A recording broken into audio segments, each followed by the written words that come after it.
Women Write the Future, Feminist Voices. Yeah. You are live on every channel, and the session is recorded.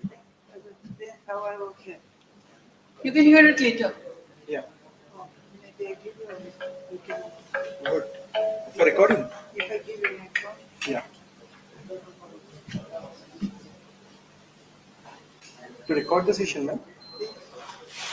But ma'am, you can get the recordings after the session. Later you can Yeah. have it. Yes, they upload You have it the on access. YouTube, right? Yeah. Yes.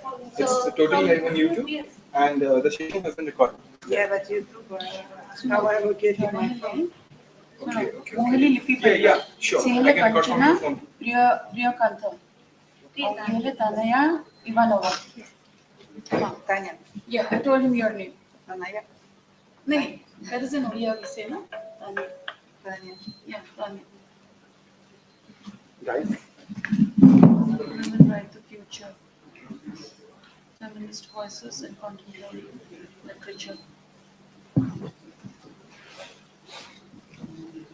Later. And sir, sorry? Later we'll take more pictures. Yes, we'll take more pictures later. That is Jagannath ji.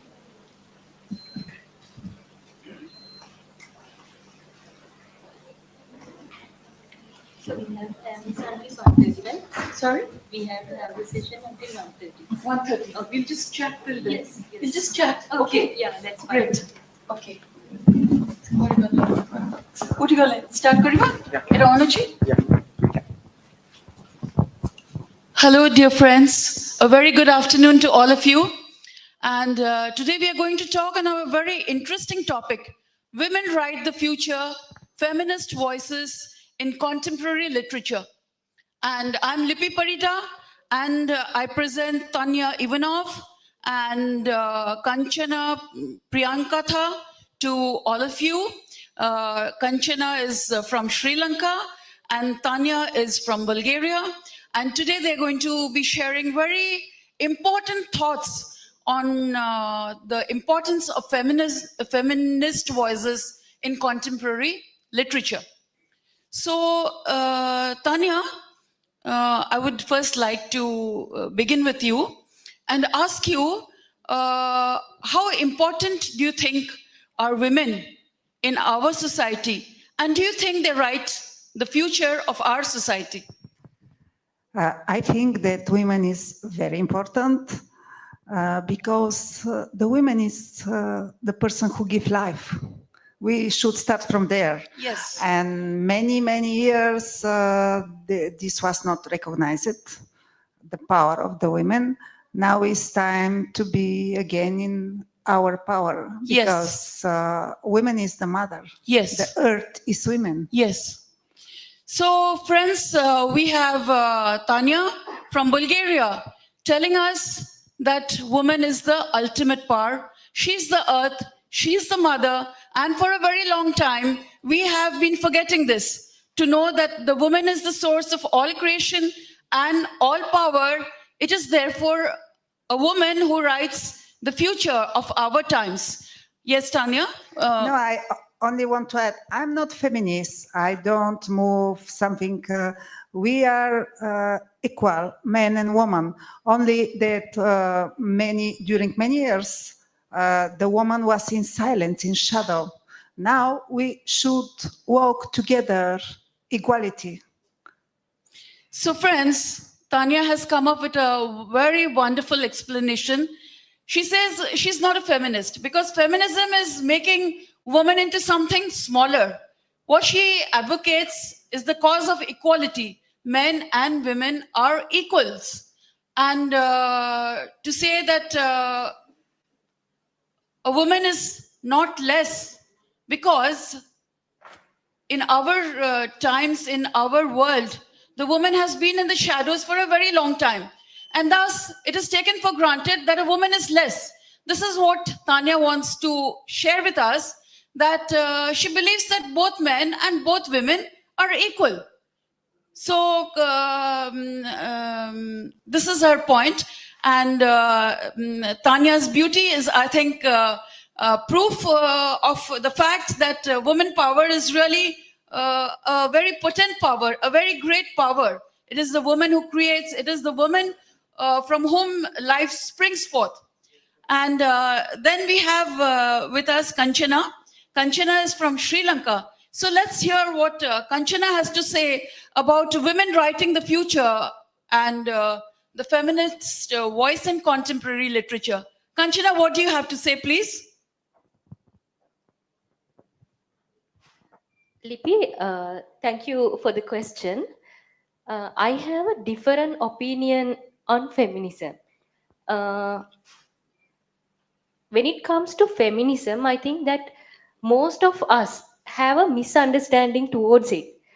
Even I had a misunderstanding towards feminism. I used to say that I'm not a feminist, I'm just a humanist. I told so because those days I was not well aware of what feminism is. Recently, I came into understanding that even a man can be a feminist. Even we all can be feminist because feminism is not a bad thing. The problem is it has been interpreted in a wrong way. When we see the term feminist, it's like we see women who are coming to downgrade men, and people take feminism as that women are trying to be the superior ones, but it's not like that. It is uh, that women don't want to be physically equal to men, but instead they are standing for the equal opportunities, equal values, equal treatments. So that's what feminism is all about. That's how I have perceived what feminism is. Through that I realized that even a man can be a feminist. Even, let's say that even a feminist person can when a man is discriminated, we can say no, they shouldn't be discriminated. Even when we see female women are discriminated, we can say no, they shouldn't be discriminated depending on the gender. Not just men and women, nobody shouldn't be discriminated depending on the gender. So that's my view on feminism. When it comes to women's literature, I think women has a great role to play in literature, because you know, Lipi, that most of the time uh, it was culturally forced upon women that this is how a woman should behave, this is how the woman should be treated. But if we go back to past and see why that happens, it happened, it was not something intentionally done. That is how I see it. That was not intentionally done. It happens in a very subtle way.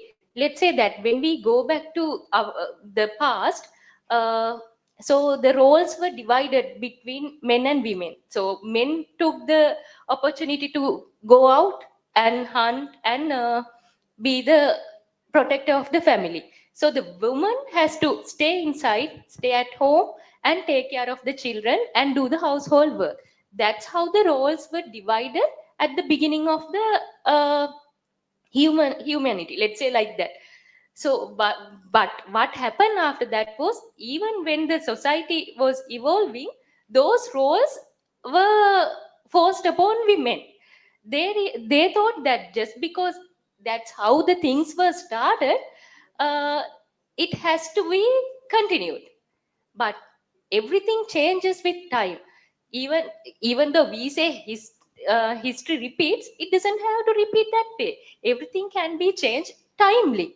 So when it comes to women's literature, I think the new perspective should come out. Even when it comes to, yesterday also I suggested this, so we are talking about women here. I think we must talk about men as well. Why can't we take characters out of that? We can have writers, male writers, and ask them to talk about the males they have created in their books, and why they have created those men that way. So why they have attributed those qualities to those men, and why do they think that those qualities are heroic? So such questions should be raised. If we are able to raise those questions, then then so many problems we have related to gender issues will be solved. That's how I think about uh, feminism and everything, because you know that most of the time we keep on discussing about issues, So why can't we find some solutions and implement them, practice them? Because sometimes discussing alone is not enough. We have to take actions. If we don't want to discuss about the same thing again and again yearly. Thank you, Kanchana, for this wonderful perspective. So, Kanchana from Sri Lanka has a very, very modern approach to the subject of feminism. Sorry. How the women are writing the future. So what Kanchana from from Sri Lanka has to say is that for a very long time, men have been writing the future. And it is in their writings, they project men in particular roles. And they think that they write in a way that they think is proper. Men should behave like this. Men should think like this. Men should treat women like this. They think it is their prerogative to decide what a woman should do and what a woman should not do. So why should only men write the future? Women have an equal opportunity to write their roles, the roles they play in our society, in our world. What Kanchana tells us is that from the ancient ages, we had the men going out hunting and looking for food, and they were basically the protectors of the family. And the women stayed at home, cooking the food and taking care of the family. And so it so happened that their roles got segregated. This is how it started in the ancient ages. So men thought that they had the right to go out and women were supposed to stay at home. Now, what Kanchana tells us is that with the changing of times, it is time for men and women to rethink their roles in society, because the society is changing and it is important that we change with society. So what was traditionally the role of the man and what was traditionally the role of the woman in society need not remain the same. It can change with the times. And what Kanchana advocates is that now women should get an equal chance and equal opportunity along with the men, and being feminist is not a very bad thing.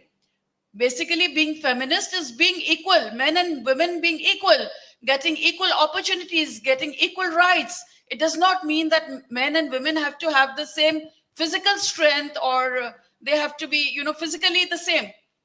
No, I mean, they can be different physically, but then they should be given equal opportunities, equal rights, and equality in all fields. And it is time that all the feminist men came forward as well and defined the new roles of women in contemporary society. It is time that not only women, but men as well rewrote the role of the woman in society. And I think it's simply amazing that today we have this grand opportunity to have two brilliant women from two different countries, Kanchana from Tamil Nadu and Tanya. Sorry, I'm so sorry. I don't know if Tamil Nadu comes to my... I'm so sorry. And Tanya from Bulgaria. It's amazing because we can see the different perspectives that women from different countries of the world have on this topic of empowerment. And now, Tanya, I would like to ask you about some feminist woman character in your modern literature that you have read about and whom you wish to speak about. Feminist, strong feminine character in literature. Can you think of anybody or have you ever created any such female character? I would like you to tell me about that. I know from Bulgaria. Yeah. But they are not famous in the world. Okay, but still you can tell us about them. Yeah, but even if they are not famous. Yeah. First of all, I want to add something to why I say I'm not feminist, because in Europe, with her, we are not only from different countries, we are from different continents. Yes. And we think different. It's something like different planets, not Yes. only continents. Yes. Okay, in Europe, to be feminist is to say that man is nothing. Yes. Okay, it's Yes. not concept of to be equal. Yes. That's why I say I'm not feminist, because if the people in Europe listen to me, they will say, oh, what she going to do? No, Yeah, I get it. I don't want to annihilate the men. Yes. That's why I say I'm not feminist. Yes. Because in Europe, to be feminist is not good. Yes.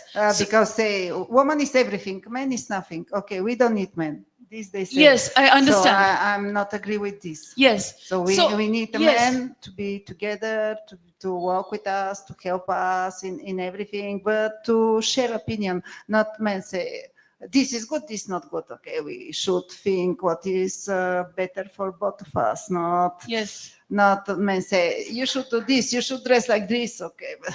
Yes. So, friends, This today I would like to share with you Tanya's wonderful thought that men and women both need each other. And she says she's not a feminist because in Europe, the concept of feminism means the women say that we don't need the men. And she doesn't agree with this. She says men and women should be on an equal footing, but they need each other. Men cannot do without women, and women cannot do without men. Can you imagine a beautiful woman like Tanya with her golden hair and a beautiful brown eyes? I mean, what would life be for so many men if a woman like her said, no, I don't need to interact with men? You see, the men would be losers in that context. So men and women need each other. But what she says, she's an advocate for equality. And she also emphasizes that the earth, our mother, is basically a woman. And all women are like the earth, they are the great feminine power. A woman is a very strong force on this planet, a very strong thing in this world. Do you agree with me, Tanya? Yes. Yeah. Yes. And Kanchana, would you like to tell me something, please?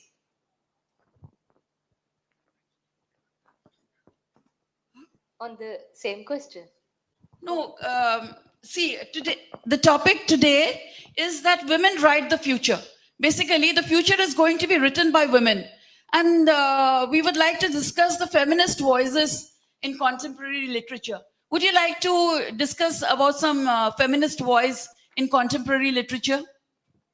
Yes, I would like to mention about Sri Lankan writers, Yes. Sri Lankan female writers who write from the feminist angle, because that there was a time that women, when they write a book, they they always projected a woman as a stereotypical woman, because a motherhood, in those stories motherhood was celebrated and stereotypical roles were celebrated.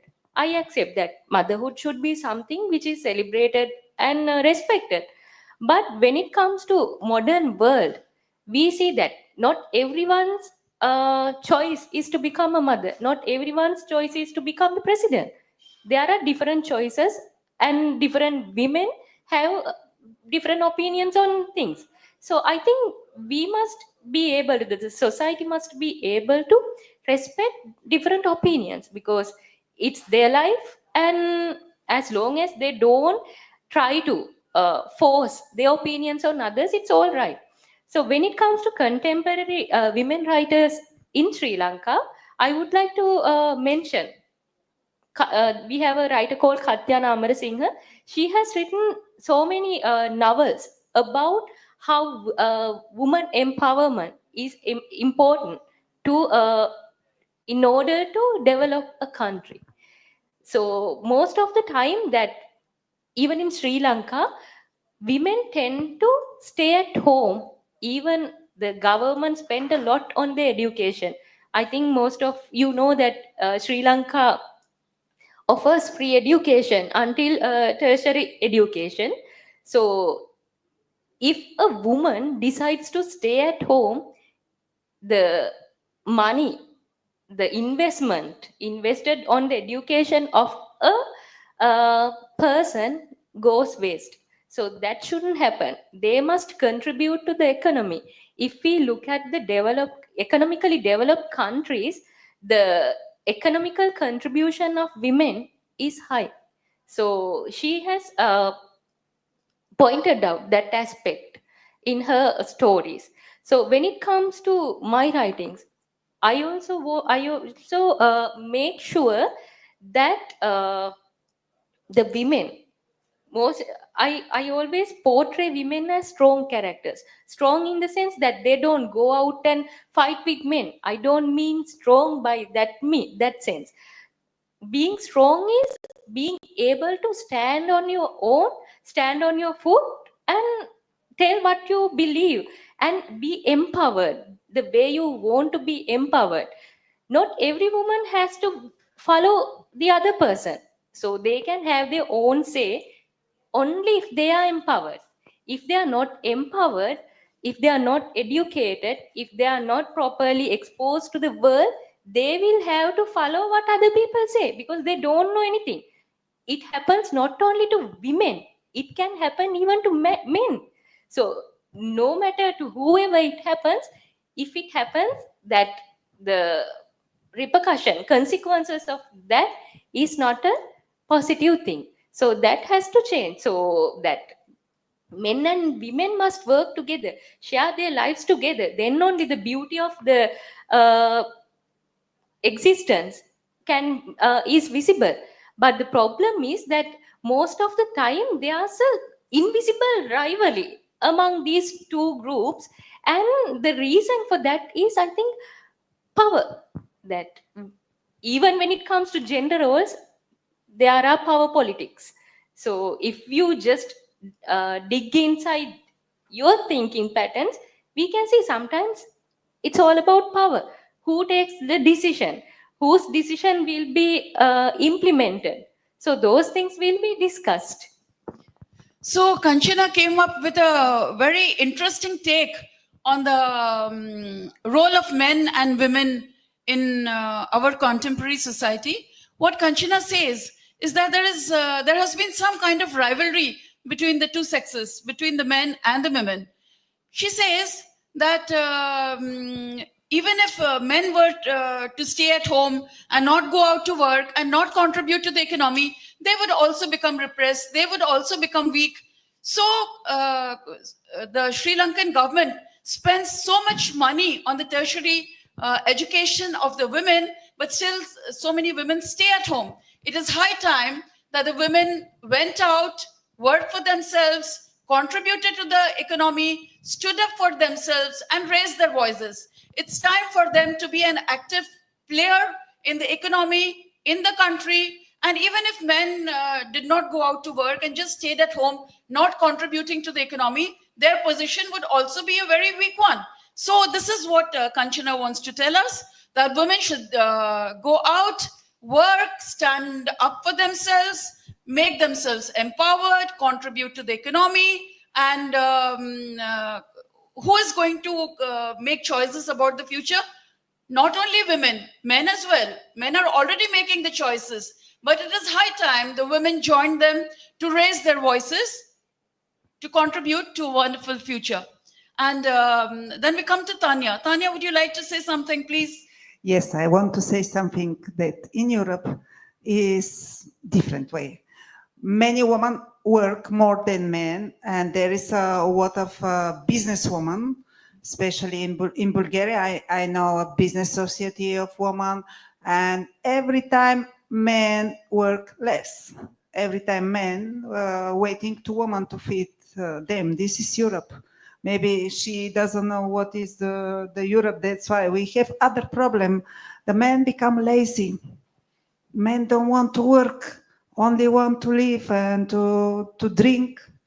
Yeah, but a woman is, I can say in this aspect, more than men, because women work too much in Europe and men is resting too much. So I agree with Tanya. Here she has come up with a different voice from that of Kanchana. And what Tanya says is that it is not that women do not work. Women work. They work more than the men, whereas the men just laze around, drink, and have fun at the cost of the working women. I think this is what she says, and I think this is very true of India as well, because we have, in the villages of India, many of the villages of India, we find that it is the women who do all the work, and the men, just relax. They just chill. And I think it is unfair for the woman to be working so much and the man to just drink and spend her money. So we have two different voices. One is that of Kanchana, who says that women should not stay at home and go out and work so that they can contribute to the economy. And then we have Tanya from Bulgaria, who says that women in Europe work and work more than men, but the men just exploit the women. They just drink and have fun. So there should be some justice for women. It should not be that they should work and their money should be taken away from them. They should get the full due of their, it's time they work less. They got some time to sort of, not be exploited. I mean, working so much is some kind of exploitation. Don't you think so, Tanya? Men exploit the woman if women permit it. Yes. Because in Europe, many women don't permit it. They say, I don't need a man. So Yes. normally when some woman get divorced, she never take other men. Why? Because woman can do everything alone in Europe. But still, I think that we need men. Not I don't support this kind of people that say, no, I don't need men. Personally, I need men to share. And what was your other question? Yeah, so Tanya, basically what I'm saying is, what is your opinion about women writing the future? Not only women should write the future, okay? I already thought we should be equal and write the future together, share opinion. You think this, I think this, and okay, we can make that. So, friends, we have Tanya here from Bulgaria, and she says that in Europe,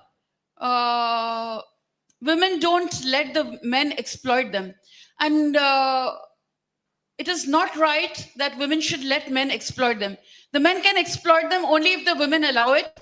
And it is important that the women not allow the men to exploit them.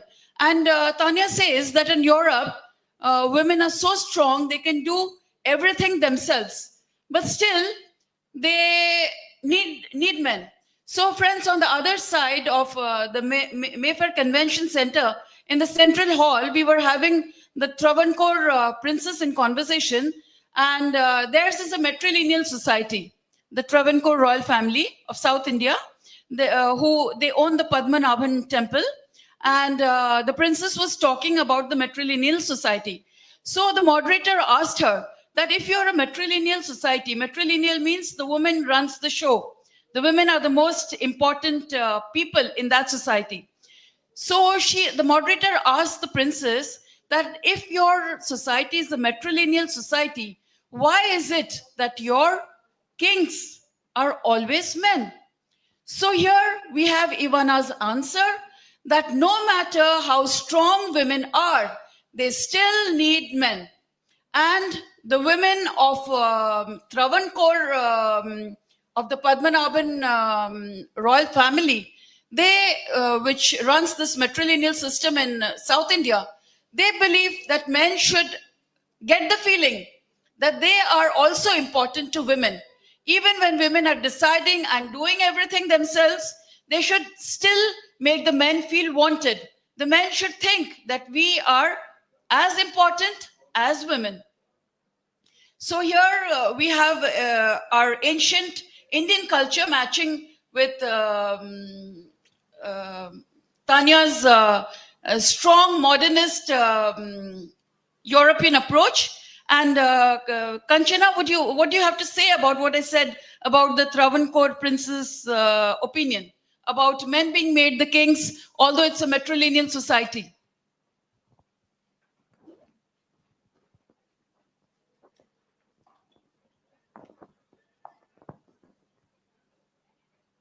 I'm just taking time to think about that. Yes, in that case, I agree that whether it's a patriarchal society or matriarchal society, if certain roles to be filled by the relevant gender, that has to be. Even we have males here supporting us. Yes. So we just can't leave men out and rule a country, rule the world. So then that will damage the balance. So that is not a thing which should happen. So then b- rather than discussing whether that is correct or whether that is wrong, we must think about why all these controversies, all these arguments exist. The reason for that is, Lippy, that we just don't think about the reasons why these things are happening. If men are treating women badly, or if we feel like men are exploiting women, where do you see the problem? The problem is there in the education you are given. I mean, in the by the term you, I mean the general. It's like that. If the education you get tells you that this is how a man should treat a woman, and if all the wrong deeds are generalized, they will keep doing that because they don't see it as something wrong. And if a stereotypical role is imposed on a woman, and if we keep teaching our kids, this is normal, this is how a woman should behave, it is okay that you must do this to man and you must do this to yourself, then it is generalized, and they don't see anything wrong with that. So that has to change. Then when it comes to education, when it comes to, actually writers can do a huge, they can play a huge role in that, changing the perspectives, because changing perspective is the most important thing if you want to have a perfect society. Perfect society is not just a utopian concept, it is possible. It is possible only if a proper education can be imparted to the to our future, to the kids we have. So if we are taught from the beginning, this is how you should treat another human being regardless of the gender, then the child knows, because everything is conditioned. When the child is conditioned to be the best and to give the best, they know, they identify the other person gender blindly. It means they don't see a gender. When they see a person, they see a human being. They will give the respect a human being deserves. So a man is also a human being, a woman is also a human being. Whoever we identify as a human being should be treated equally, because that is important. Without that, without, if it means, it's, this is like that, that we have been talking and discussing about these matters for ages, and still we are discussing it. Why are we still discussing it? Means that the absolute problem hasn't been recognized, and it's not being catered. I think this is the high time to cater that, because it means we, why just, I think these sort of dialogues are important, because in a way someone will take actions and make the implementation, so the men won't need to exploit the woman, because they know that someone is working, and working means empowering themselves. If you have money, you are empowered, you don't have to depend on anyone. So for the man also it's the same. Let's say that again, if he's trying to exploit a woman, it's like he's depending on the woman, he's a dependent. And if a woman is just staying at home, it's all right to stay at home if she's empowered, if she's economically empowered, if she's emotionally empowered, if she has everything, and if she's not going to depend on someone for her living.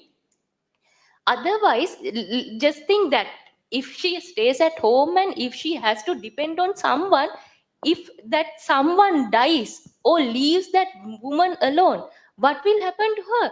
She will have to depend on someone else, and her life will be ruined. So I don't think that the woman, I don't want to see that happens to women. So that's why I'm telling that in general, that the a proper education should be given to everyone, and they must be taught to identify every gender as a human being. I am not against what Tanya says. I'm just expressing my opinions on why we have been discussing this issue for ages and still keep discussing this issue. And if we are going to discuss about the same thing next year also, so people have been discussing, and nothing, no action has been taken. So I want to emphasize the importance of taking actions to solve existing issues. Yes. So, friends, today we had Tanya from Sri Lanka. Sorry, please excuse me. Today we had Kanchan from Sri Lanka telling us that this has been a dialogue going on for ages and ages, and we are still talking about it. But it is important that in our society, it is high time that we learned how to condition our men in a positive way so that they can treat the women in an equally positive way. So the conditioning of the men is as important as the women raising their voices. This is what Kanchana had to say today. And friends, I think it's time for us to wind up. And today we heard two strong voices from across the globe. Kanchana's from Sri Lanka and Ivana's from Bulgaria. Sorry, Tanya from Bulgaria. And I think they spoke really so amazingly about the different perspectives that the women in Europe have and the women in Sri Lanka have. And I shared my opinion of the women in India as well. And I think it was a very interesting discussion. And Tanya and Kanchana, I hope we can still keep on talking about it and find solutions to it. So a very happy day to everyone today. And I think we have Tanya who wants to have a word. So let's see what she has to say. No, I only want to end that we are from different continents. We don't have to forget this. India and Sri Lanka is very close. The same culture, the same behavior of the people. In Europe is completely different. We don't have this problem of the education. The education is obligatory and we don't separate men and women. Everybody should have the same education, no separation. And if a woman want to be explored, she want by herself. Nobody can explore the woman just like this, should marry to this man or the, no, we are free. In Europe, we are free. We have freedom to choose. And everything is question of personal choice. If you choose to hate men, okay, you can hate men. If you choose to be friendly with everybody and if you choose equality, you can choose equality. But that's why I was speaking about the feminism like something bad, because the feminists, they only go with women, they are lesbians. Okay, most of the feminists, they are lesbians, they don't recognize men. And that's why I say that I'm not feminist, because I'm European, and if my people listen to me, they will say, oh, where's she gone? No, I don't defend the feminism because of this. We are equal, and everything is a question of personal choice. Nobody can use other person, man or woman, Not woman can be used, not men can be used. We are equal and we have this freedom to choose. The problem here in India or in Sri Lanka that the people still don't have freedom because parents choose for them. We start from this. The parent choose this girl should be married. Why? This girl don't like this man. Nobody asked her feelings. They don't recognize the feelings. We are humans. We are not just animals to took two animals together and okay, produce. This is the first thing that we should speak. I was also to other conference, the women's in Rajasthan, and I say the same. Here is not freedom of choice, free choice. First, education, and second is the free choice. This is what missing in India and maybe in Sri Lanka. I haven't been to Sri Lanka, but I think it's the same culture. So Tanya has shared an excellent opinion, which would wind up our session. Women write the future, feminist voices in contemporary literature. And Tanya explains to us why she's not a feminist, why men and women need each other, and no man or no woman has the right to use another human being. And neither a man nor a woman can exploit the other. And Tanya, I really like your opinion. It's a very liberated way of looking at the world. And she says that we should choose for ourselves. Why should our parents choose for us? This is not done. I mean, this is a voice that should be heard in India. Not freedom in India. There is no freedom. Why is there no freedom? Neither for the men nor for the women, there is no freedom. So this is a very big liberated voice that we get from Tanya today. And friends, on this note, we wind up this wonderful discussion. I thank Kanchana from Sri Lanka and Tanya from Bulgaria for this wonderful discussion on women empowerment and feminist voices in writing the future. Thank you so much, Tanya and Kanchana. Thanks a lot. Thank you for the invitation. Really well, and it was nice. It was like we were talking to each other, and it's all everybody. My first shock in India was that in Europe we have the image of India Kama Sutra.